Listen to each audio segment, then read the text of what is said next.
Hello students, कैसे हैं आप सब। स्टूडेंट्स, जैसा आपको पता होगा हम मेटल्स एंड नॉन मेटल्स के कुछ इंपॉर्टेंट क्वेश्चंस डिस्कस कर रहे हैं। ठीक है, तो आज हम एनसीईआरटी के क्वेश्चंस यानी कि जो चैप्टर एंड एक्सरसाइज होती है उसके क्वेश्चंस डिस्कस करेंगे। जैसे कि ये एनसीईआरटी का क्वेश्चन नंबर 9 है। ये कहता है Pratyush took sulphur powder on heated it, यानी कि ये कोई प्रत्युष नाम का कोई लड़का है, इसने क्या किया, सल्फर पाउडर को हीट किया और वहाँ से एक गैस कलेक्ट की। ठीक है ना, ही कलेक्टेड अ गैस। अब आपको बताना है what will be the action of a gas on, यानी कि उस गैस का क्या एक्शन होगा ड्राई लिटमस पेपर पर और मॉइस्ट लिटमस पेपर पर, और हमें इसकी रिएक्शन भी लिखनी है, बैलेंस इक्वेशन भी लिखनी है। तो स्टूडेंट्स, अगर आप सल्फर पाउडर को हीट करते हैं तो वहाँ से सल्फर डाइऑक्साइड गैस रिलीज होती है।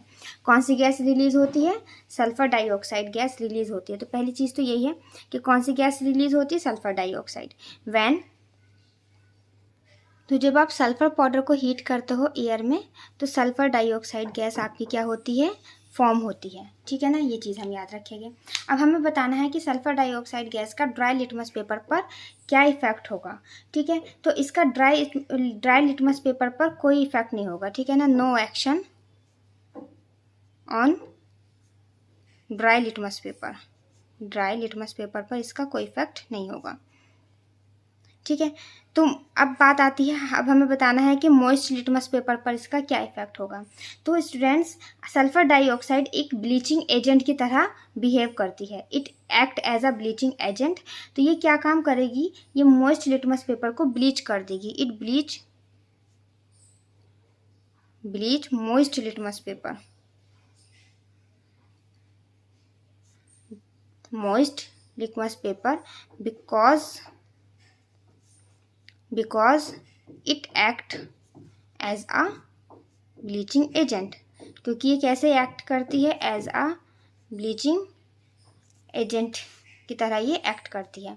अब हमें बी पार्ट में क्या बताना है, बी पार्ट में हमें इसकी इक्वेशन लिखनी है। ठीक है, तो आपको स्टूडेंट्स, जैसा आपको मैं बता देती हूँ, सल्फर जो होता है, सल्फर आपका का जो मॉलिक्यूल्स होता है वो 8 की फॉर्म में, यानी कि ऑक्टामर की फॉर्म में ये एग्जिस्ट करता है। जब आप इसकी रिएक्शन कराते हैं ऑक्सीजन के साथ तो यहाँ पे क्या बन जाएगा, सल्फर डाइऑक्साइड बन जाएगा। इसको बैलेंस करने के लिए हम यहाँ पर 8 लगाएंगे। ठीक है ना, और यहाँ भी क्या कर देंगे, 8 लगा देंगे। तो ये इसकी हो गई बैलेंस केमिकल इक्वेशन। अब चलिए बढ़ते हैं नेक्स्ट क्वेश्चन की तरफ।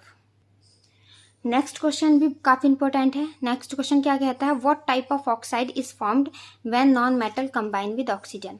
अगर नॉन मेटल ऑक्सीजन के साथ कंबाइन करते हैं तो कौन से ऑक्साइड्स बनते हैं। ठीक है ना, तो स्टूडेंट्स, जो नॉन मेटेलिक ऑक्साइड्स होते हैं उनका नेचर कैसा होता है, उनका नेचर होता है एसिडिक नेचर। यानी कि आपके जो नॉन मेटेलिक ऑक्साइड्स होते हैं, कैसा नेचर होता है इनका, एसिडिक नेचर होता है। ये बात हम याद रखेंगे। इसी तरह से मेटेलिक ऑक्साइड का नेचर होता है बेसिक नेचर होता है। ठीक है ना, अब ये कह रहा है, अच्छा इनका एसिडिक नेचर इनका क्यों होता है। देखिए, जैसा आपके पास नॉन मेटल है कार्बन, जैसे ही ऑक्सीजन के साथ रिएक्शन करेगा क्या बनाएगा, कार्बन डाइऑक्साइड। ठीक है ना, कार्बन डाइऑक्साइड क्या है, आपका नॉन मेटेलिक ऑक्साइड है। अब जैसे ये नॉन मेटेलिक ऑक्साइड्स किसकी, वाटर की प्रेजेंस में आते हैं तो ये क्या बना देते हैं, यहाँ पर कुछ एसिड्स फॉर्म कर देते हैं, जैसे कि H2CO3 क्या है आपका, कार्बोनिक एसिड। ठीक है, यहीं से फॉर्म होती है एसिड रेन।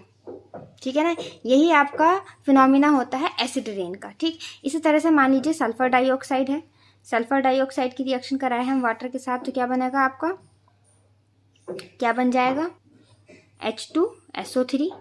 ठीक है, इसी तरह से अगर सल्फर ट्राईऑक्साइड है, इसकी रिएक्शन हम कराते हैं वाटर के साथ तो क्या बन जाता है, H2SO4। ठीक है ना, तो आप देख रहे होगे कि जो नॉन मेटेलिक ऑक्साइड्स है जैसे ही वाटर के साथ रिएक्शन करते हैं वो एसिड में कन्वर्ट हो जाते हैं। यही रीज़न होता है कि नॉन मेटेलिक ऑक्साइड का आपका एसिडिक नेचर होता है। ठीक है, ये क्वेश्चन भी काफ़ी इंपॉर्टेंट है। अब हम नेक्स्ट क्वेश्चन की तरफ बढ़ते हैं। चलिए, ये आपका एनसीईआरटी का क्वेश्चन नंबर 12 है, काफ़ी इंपॉर्टेंट क्वेश्चन है। क्वेश्चन क्या कहता है, गिव रीज़न, आपको रीज़न देना है, why copper is use to make hot water tanks and not steel. जो हॉट वाटर टैंक्स होते हैं उसमें हम कॉपर का यूज़ करते हैं, स्टील का यूज़ नहीं करते। तो स्टूडेंट्स, पहले हम जानते हैं स्टील क्या है। स्टील क्या होता है, steel is a alloy of iron. Steel कुछ नहीं है, ये क्या है, एलॉय ऑफ आयरन, आयरन का एक एलॉय है।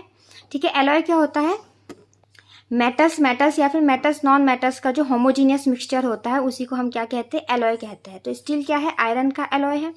तो हम जो है हॉट वाटर टैंक्स में स्टील की जगह कॉपर का यूज़ करते हैं, because copper is a good conductor of heat. ठीक है ना, कॉपर क्या होगा, स्टील के कंपैरिजन में copper is a better conductor of heat. ठीक है ना, इसलिए हम कॉपर का यूज़ करते हैं, because copper is better conductor